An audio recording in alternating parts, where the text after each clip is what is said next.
வெளிப்படையா சொல்றேன், நான் என்னைக்குமே கொஞ்சம் எத்திக்ஸோட நடக்கணும்னு நினைப்பேன். நான் பொதுவா இன்னைக்கு எந்த அரசியல் கட்சி சாராமல் அரசியல் விமர்சகர்கள்னு நம்ம சொல்றப்ப எல்லா கட்சியும் விமர்சனம் பண்ணணும்னு நினைப்பேன். ஒருதலை பட்சமா நான் யாருக்கும் போறதில்லை. நான் மற்றவர்கள் மாதிரி இந்த சவுக்கு புரோக்கர் மாதிரிலாம் அங்கங்க பெட்டி வாங்கிட்டு யாருக்கும் வாழ்கன்னு கோஷம் போடுறது கிடையாது. நீ சொல்லி என்ன நடந்துச்சுன்னு சில பேர் கமெண்ட் கேட்கறான். நான் தனிப்பட்ட முறையில சொல்றேன், நான் தற்பெருமைக்கெல்லாம் பேசல. நான் பேசின பல விஷயங்கள் உண்மையிலேயே நடந்திருக்குது. நான் வந்து 100% என்னால சொல்ல முடியும். ஃபாலோ பண்றவங்களுக்கு ஆமா, இதை நான் எக்ஸ்போஸ் பண்ணலையே தவிர இது இல்லாத விஷயம் கிடையாது. ஆனா நான் கண்டிப்பா சொல்றேன், அரசியல் ரீதியாக எல்லா விஷயங்களும் விஜய் அரசியல் கட்சி ஆரம்பிப்பாருன்னு நான் தான் ஃபர்ஸ்ட் சொன்னேன். நான் எல்லா விஷயத்திலையுமே ஆரம்பிச்சேன். பிரேமலதா விஜயகாந்துக்கு ராஜ்யசபா கிடைக்காதுன்னு சொன்னேன். இதே வகையில் நாளைக்கு ஏடிஎம்கே எடப்பாடி பிஜேபியோட போவாருன்னு, அவர் போகவே மாட்டேன் அப்படின்னு நீங்க இப்படி சொல்றீங்கன்னாங்க.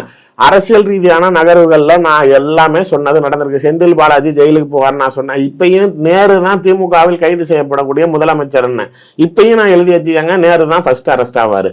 நம்ம எல்லா ஃபேக்ட்லயுமே நான் எங்கேயுமே அவுட் ஆஃப், நாம் சும்மா சொல்ற மாதிரியே இவன் ஒரு பெரிய இந்த நடுவுல கூட ஒருத்தருக்கு ஓலான்னு பேர் வச்சிருக்கிறாங்க. என்னன்னா அவர் ஃபுல்லா ஓலா கதையா விடுறாரு அப்படிங்கிறாங்க.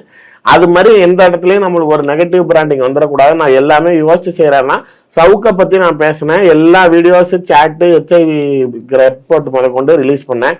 சீமானை பத்தி பேசினேன். அவருடைய லட்சணம் குடிக்கிறது, நாளைக்கு கூட இருக்கிற பொம்பளைங்களை ஃபிகர் அவுட் பாக்குறது, தேர்தலில் நாளைக்கு அவர் பணம் வசூல் பண்ணுவது, ஜாதி பார்த்து வேட்பாளர் போடுறதுன்னு அவரோட முகத்திரையை கிழிச்சிருக்கிறேன். எந்த இடத்துலயும் அண்ணாமலை கூட இருந்து வந்தப்பையும் சரி 10,000 கோடிக்கு சொத்து வச்சிருக்காருன்னு கீழே எல்லா பிஜேபி அண்ணா மனசாட்சி இல்லாம பேசுறான்னா 10,000 கோடிக்கும் சொத்து விவரம் போட்டிருக்கேன். இன்னைக்கும் என் எக்ஸில் இருக்கு, போய் பாருங்க.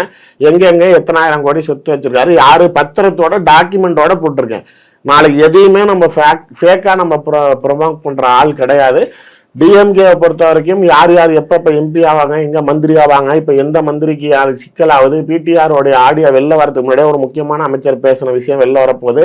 அதனால திமுக சலசலப்பு ஏற்படும்னா கரெக்டா அடுத்த 10வது நாள் ஆடியோ வந்துச்சு, பதவி மாற்றப்பட்டாருன்னு. எல்லாமே நான் எந்த சூழ்நிலையிலும் அரசியல் ரீதியாக நான் யாருக்கும் சும்மா பேய் கதை கொடுக்கணும்னு கொடுக்கறது இல்லை. அது பார்க்கிறவர்களுக்கு தெரியும். என்னை தயவு செய்து இந்த மாதிரியான மற்ற யூடியூபர்கள் மாதிரி என்னை சித்தரிக்க வேணான்னு நான் கேட்டுக்கிறேன்.